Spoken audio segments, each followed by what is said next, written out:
बाळा, आज तुझे कान नाही तर तुझे मन उघडे ठेव, कारण हा माझा तुला थेट उपदेश आहे. का रे एवढा मोह कशासाठी?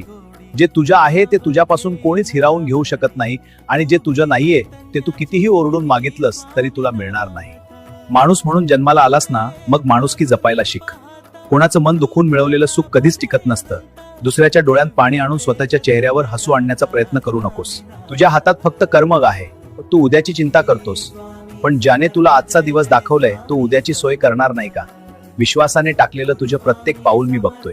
श्रीमंती पैशात नाही तर समाधानात शोध. माणसं जोडायला शिक, तोडायला नाही. तू फक्त तुझे प्रयत्न प्रामाणिक ठेव, बाकी सर्व माझ्यावर सोडून दे. मी तुझ्यासोबत नेहमीच आहे. अशक्यही शक्य करतील स्वामी, विसरू नकोस.